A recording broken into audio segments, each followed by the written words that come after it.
آج ایک اور چیز میں لانچ کرنے جا رہا ہوں. اچھا کریں آپ کے سامنے. اللہ خیر کرے. آپ ایک جملہ بولتے ہیں کہ میں مناظرہ نہیں کرنا چاہتا, لیکن اگر کوئی میرے ساتھ مناظرہ کرنا چاہتا ہے نا تو پھر اپنے بڑے سے لکھوا کے لائے, اپنے بڑے سے لکھوا کے لائے. اور یہ نہیں ہو سکتا کہ نیوزی لینڈ کی ٹیم گڑی شو کی ٹیم کے ساتھ. تو آج الحمدللہ میں ایک ایسی ہستی آپ کے سامنے لانچ کرنے جا رہا ہوں, اللہ اکبر, جس کا کوئی چندہ بک نہیں ہے, جس کا کوئی مدرسہ نہیں ہے, جو فرقوں کو نہیں مانتا, ٹھیک ہے, جو صرف قرآن اور صحیح حدیث کی بات کرتا ہے. ذرا دو بھائی ایک منٹ, بسم اللہ. ہاں جی کون ہے؟ آپ نے ایزی لے لیا, آپ تو ادھر لا کے بٹھائیں اس کو, میں تو کو مناظرہ کرنا ہے میرا بھائی. ابھی سر میں بتاتا ہوں. اصل میں ہوتا یہ ہے کہ آپ کے سامنے لانے کا مقصد یہ ہے کہ یہ چیزیں آپ سے سیکھی ہیں. الحمدللہ یہ آپ سے سیکھی ہیں چیزیں. اور یہ میں ایک اور چیلنج کرنا چاہوں گا اسی پوڈ کاسٹ سے کہ آپ کے اسٹوڈنٹ کی حیثیت سے کہ کوئی بھی اپنے کسی اسٹوڈنٹ کو, آج تو ہمارے استاد آپ بن گئے, آپ نے ایسی ایسی باتیں بتائی جو ہمارے علم میں نہیں. مولا علی نے کہا جس نے ایک بات بھی سکھائی وہ میرا استاد بن گئے. تو آپ نے ایک چیز سیکھی اور ہم نے ہزاروں سیکھی. الحمدللہ. اچھا بتائیں, میں آپ کو چلے بتاتا ہوں, یہ آن ہو رہا ہے. ایک میں اب جو لانچ کرنے جا رہا ہوں اس کو, اور میں یہ چیلنج کر رہا ہوں ساتھ آپ کو کہ آپ کو اس پر اعتراض بھی نہیں ہوگا اور آپ پورے جذبے کے ساتھ مانیں گے اس بات میں کہ تو نے حسان ہاشمی ٹھیک کیا. اچھا ڈرنا نہیں ہے کسی نے. سر بات یہاں پر یہ ہے کہ حضرت علامہ چیٹ جی پی ٹی صاحب حافظ اللہ تعالی, اچھا میں ایکچولی سوچا آپ کے پاس آنے سے پہلے کہ انجینئر صاحب کے حوالے سے کچھ سوالات ایسے ہیں میں کس سے پوچھوں. میں نے میرے تقریباً 3-4 مختلف مکتبہ فکر کے جو دوست علماء ہیں, میں نے دو کو جب سوال فون کر کے کیا تو انہوں نے ایسے انداز میں جواب دیا کہ میں گھوم گیا. انہوں نے اپنے مطابق گھما پھرا کے مجھے, میں چونکہ عالم نہیں ہوں, میں ایک اسٹوڈنٹ ہوں, میرے دماغ میں ایک چیز آئی. پھر میں نے کیا کیا, حضرت چیٹ جی پی ٹی حافظ اللہ تعالیٰ کو, حافظ اللہ تعالیٰ من الجنۃ والناس, اس میں شیاطین بھی گھس سکتے ہیں. اچھا ٹھیک ہے, حافظ اللہ تعالیٰ من الجنۃ والناس, ٹھیک ہے. تو چیٹ جی پی ٹی صاحب سے میں نے سوالات کیے کچھ. میں نے کہا جی کیونکہ میں کراس چیک کرنا چاہ رہا تھا آپ کو, اچھا کیونکہ آپ مجھے کہتے ہیں رفع دین کرو. اب میں انجینئر صاحب کی بات پہ تو نہیں یقین کر سکتا نا, میں تو اس ریفرنس پہ یقین کروں گا جو انجینئر صاحب مجھے ریفرنس کو دیکھیں, ٹھیک ہے نا. اس پہ بھی آپ نے یقین کرنا بغیر ریفرنس وہی کرنے لگا. میں نے جناب ان سے پوچھا کہ رفع دین کی مجھے احادیث بیان کرو, صحیح مسند سکہ بند, ٹھیک ہے. تو تقریباً 20 کے قریب انہوں نے احادیث ود ریفرنس بیان کی. پھر میں نے ان ریفرنس کو اسلام 360 میں جا کے ویریفائی کیا, کراس, بالکل ویریفائی ہو جاتا ہے, ٹھیک ہے. میں نے کراس ویریفائی کیا تو میرے دل میں آپ کا مقام اور بڑھ گیا. میں نے کہا جی واہ واہ واہ کیا بات ہے, زبردست بات کی. چیٹ جی پی ٹی صاحب نے تصدیق کر دی کہ انجینئر صاحب صحیح ریفرنس دے رہے ہیں. پھر میں نے پوچھا کہ نماز کس طرح پڑھتے ہیں, تو انہوں نے نماز پڑھنے کے پھر مجھے حدیث بیان کی. میں نے کہا واہ واہ کیا بات ہے حضرت صاحب, آپ نے تو کمال کر دیا. لیکن ایک معاملے پر آ کر آپ اور یہ آمنے سامنے آگے, وہ یہ تھا کہ میں نے ان سے پوچھا کہ ہاتھ چھوڑ کر نماز پڑھنے کی مسند احادیث بیان کریں. میں نے ابھی آپ کا نام نہیں لیا کہ میں جسٹ ویسے پوچھ رہا تھا. تو اس نے کہا کہ اس کے حوالے سے ڈائریکٹ رسول اللہ صلی اللہ علیہ وسلم جس طرح باقی ہاتھ ایسے باندھ کے اور رفع دین کرنے کی ہیں, اس طرح کی ڈائریکٹ رسول اللہ صلی اللہ علیہ وسلم سے جس طرح صحابی نے دیکھا اور بیان کیا ویسا نہیں ہے. اس لحاظ سے اجتہاد ہے کہ پتہ نہیں کچھ طرح کی بات کرتے ہوئے کہا کہ مالکی کوئی فقہ ہے, اس میں فلاں صحابی کو دیکھ کر کچھ انہوں نے اس لحاظ سے اس کو جائز سمجھ لیا. جی.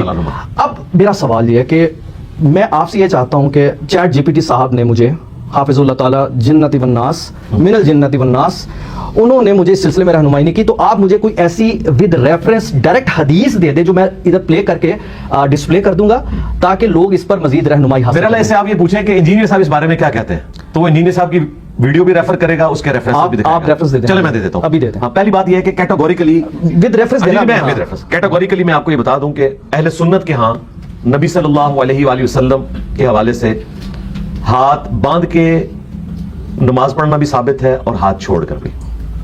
جو انڈائریکٹلی بات ہوتی ہے نا وہ اتنی سادی نہیں ہے, وہ ڈائریکٹ بھی ثابت ہو جاتا ہے. کیونکہ دیکھیں عبداللہ ابن زبیر کے بارے میں المصنف ابن ابی شیبہ میں آتا ہے کہ وہ ارسال الیدین کرتے تھے نماز میں, یعنی نماز ہاتھ چھوڑ کے.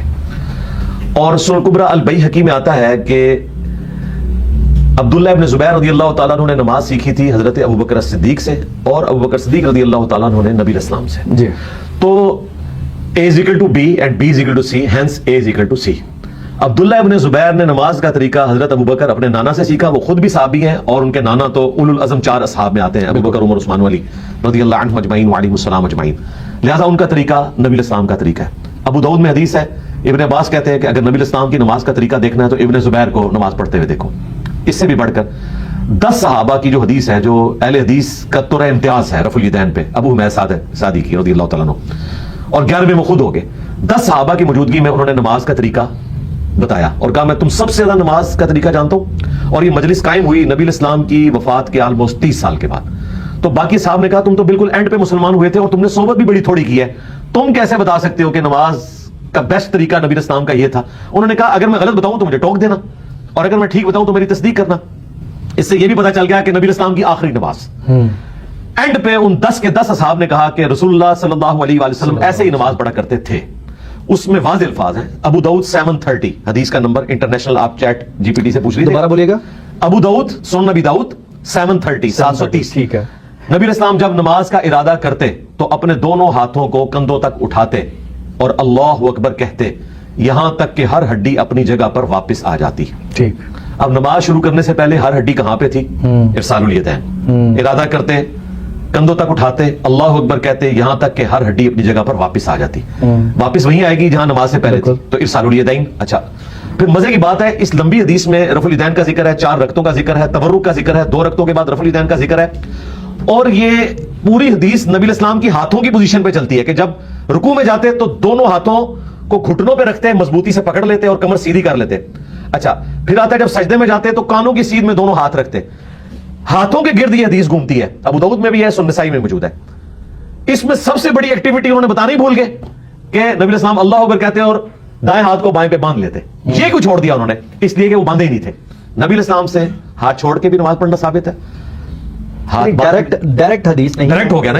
ابو میں سعدی بتا رہے ہیں نا, نہیں جس طرح صحابہ کرام بتاتے ہیں کہ جی ڈائریکٹ میں نے نبی صلی اللہ علیہ وسلم کو ایسے کرتے دیکھا, تو اب اس میں دیگر صحابہ نے تصدیق اس انداز میں کی کہ انہوں نے روکا. دیکھیں احادیث کی جو 3 اقسام ہے نا, حدیث قولی, فعلی, تقریری. جی جی. اسی طریقے سے حدیث مرفوع ہوتی ہے, حدیث موقوف ہوتی ہے. حدیث موقوف یہ ہے کہ صحابہ کا عمل ہو, اگر اس کی مخالفت باقی صحابہ کر دیں تو وہ پھر مردود ہو جاتی ہے. اگر مخالفت نہ کریں وہ سنت ہے. جس طرح عبداللہ ابن عمر بخاری میں آتا ہے مٹھی کے بعد داڑھی کاٹتے تھے, ہم نہیں کاٹتے, جائز سمجھتے ہیں, کاٹتے نہیں ہیں. لیکن چونکہ باقی صاحب نے ان کی مخالفت نہیں کی لہذا مٹھی کے بعد داڑھی کاٹنا جائز ہے. اگرچہ نبی علیہ السلام سے کاٹنا ثابت نہیں ہے, آپ کی تو داڑھی نیچرلی مٹھی تھی. جی جی. اسی لیے اہل حدیث نہیں کاٹتے ہیں, ہم ان کو بھی کرٹیسائز نہیں کرتے. لیکن اتنی لمبی داڑھی کے واش روم میں بیٹھتے ہوئے اس کی پاکی کا خیال رکھنا مشکل ہو جائے تو وہ پھر آپ کو کاٹ لینی چاہیے. تو صحابہ کرام اہل البیت کا کوئی عمل جس میں باقیوں کی مخالفت نہ پائی جاتی ہو تو وہ سنت میں ہی داخل ہے. اس کی وجہ یہ کہ صحابہ کا سورس آف نالج نبی علیہ السلام کی مبارک ذات تھی. خود سے تو وہ نہیں کر سکتے تھے, ورنہ تو کسی کے بارے میں ملتا کہ وہ ہاتھ جو ہے وہ سر پہ باندھا کرتے تھے, کوئی کمر پہ باندھا کرتا, اس طرح تو نہیں مل رہا. اور پھر دوسری طرف ایک پورا اسکول آف تھاٹ اہل تشیع, وہ ہاتھ چھوڑ کے نماز پڑھنے کا قائل ہے. اہل سنت میں بھی مالکیوں میں 2 گروہ ہیں, ایک ہاتھ چھوڑ کے قائل ہیں, اور المدونۃ الکبریٰ جو کتاب امام مالک کی فقہ کی ہے جو پڑھائی جاتی ہے ان کے نزدیک تو وہ درست ہے. اس میں بھی ارسال الیدین کا ذکر ہے, اور امام مالک کہتے ہیں نفلی نمازوں میں اجازت دیتا ہوں کہ تھکاوٹ سے بچنے کے لیے ہاتھ باندھ لیا کرو, لیکن فرض ہاتھ چھوڑ کے ہی پڑھو, کیونکہ زیادہ لمبا قیام کرنا ہو نا تو اگر آپ یوں رہے نا تو تھوڑی دیر بعد آپ کو نا مشکل ہو جاتا ہے قیام کرنا. اس لیے ہاتھ باندھ کے نماز پڑھنے میں لمبا قیام کرنا آسان ہے. میں بھی ایسے ہی کرتا ہوں, جب میں نے لمبا قیام کرنا ہو نا تو میں ہاتھ باندھ کے نماز پڑھتا ہوں, جب چھوٹا قیام کرنا ہو میں ہاتھ چھوڑ کے. ورنہ آپ ایک ایک کر کے کرتے ہیں. جی میں نے ابھی دیکھیں زور کی نماز ہاتھ باندھ کے پڑھی, اور آپ کے سارے اسٹوڈنٹ ہاتھ باندھ کے پڑھ رہے تھے دونوں ہی نمازیں. نہیں, کچھ لوگوں نے ہاتھ چھوڑ کے بھی پڑھی ہوگی. میرا خیال ہے کہ ان میں سے کوئی بھی نہیں. آپ سارے کیسے دیکھ لیے, کیمرے میں تو نہیں دیکھ رہے تھے آپ؟ نہیں مجھے تھا, آپ بڑھیا ٹھیک ہے, چلیں بیچ میں چند ایک لوگ ہیں. بہرحال الحمدللہ. ہاں بہرحال انجینئر صاحب بہت بہت شکریہ, آپ کے وقت ابھی بھی میرے ساتھ دینی سوال تو آپ نے کیے نہیں, آپ تو یہاں پہ جناب وہ نیازی نامہ اور اوکے وہ ایک 100% دینی پوائنٹ آف ویو سے میں نے سوال کیا, 100% میں اس کو ٹھیک ہے. دوسری بات یہ کہ سر میں اس لیے میں یہ بات کر رہا ہوں, دیکھیں سر اچھا نکالنا کیا آپ نے, کچھ نہیں نکالنا, میں صرف اور صرف ایک چیز نکالنا چاہ رہا ہوں کہ اس کے بعد میسج بھی لینا سر خدا کے لیے, میں وہی آپ سے اسی طرف آ رہا ہوں کہ میں دیکھیں نا سر ان 2018 سے آن ورڈ 2025 تک میں خود ایک وقت تھا انہی باتوں کی وجہ سے خان صاحب کو بہت زیادہ میں نے اس چیز پہ, جب وہ پہلی دفعہ وزیر اعظم بنے تھے. آپ پسند کرتے تھے ان کو؟ پسند نہیں, ڈیفینیٹلی میں آپ کو پسند کیوں کرتا ہوں, کیونکہ آپ اللہ اور اس کے رسول صلی اللہ علیہ وسلم کی بات کرتے ہیں, ٹھیک ہے, یہ میری وجہ محبت ہے آپ سے. تو وہ بھی تو یہی باتیں کرتے تھے نا, لیکن جب میں نے ڈانس گانا دیکھا, پھر جب میں نے وہ ساری آڈیوز نہیں سر جسٹیفائی ہو گیا, سب سے زیادہ پیپلز پارٹی نہیں جسٹیفائی ہو گیا. نہیں اس کو خالی میں بتانے لگا قرآن اور حدیث کے پوائنٹ آف ویو سے جتنا انہوں نے ریاست مدینہ اور جس طریقے سے انہوں نے 100% ایک رول ماڈل کے طور پر اپنے آپ کو حضرت عمر فاروق رضی اللہ کا پیروکار شو کیا کہ میں نے ان جیسا ایک رول کرنا ہے. نہیں سر میں تو ان کی بات کر رہا ہوں نا, تو یہ چیزیں اٹریکٹ کی ہمیں, لیکن اس کے بعد جب پھر بہت ساری چیزیں آئیں جس میں آپ میں ایک بات کتاب لکھی گئی. مجھے اس دن بہت زیادہ دکھ ہوا تھا کیونکہ میں نے کنٹینر پہ کافی دینی معاملات کنٹینر پہ انہوں نے کافی دفعہ کہا تھا کہ جی اگر میری بیٹی فاطمہ بھی چوری کرے تو اس کے بھی ہاتھ کٹیں گے. یہ مثالیں وہ دیا کرتے تھے, لیکن جب وہ پیزا والا کون تھا, جرنیل پاپا جونز کی باری آئی تو کہتے ہیں میں نے تحقیق کر لی ہے, بس وہاں بزرگ اوور آل بہت ساری ہیں, ایک نہیں بے تحاشا آپ کو دکھ کی بات. میرا خیال ہے اتنے بڑے دعوے نہیں کرنے چاہیے, ہمارے کسی پولیٹیکل لیڈر کی تاڑ نہیں ہے کہ وہ اسٹیبلشمنٹ کے خلاف کھڑا ہو سکے. تو بہتر یہ ہے, حجاج بن یوسف کا قول ہے کہ اگر کوئی ہاتھ تیری گردن کی طرف بڑھے نا تو اسے کاٹ دے, اگر کاٹ نہیں سکتا تو چوم لے. تو میرا خیال ہے لوگ پھر چوم لیتے.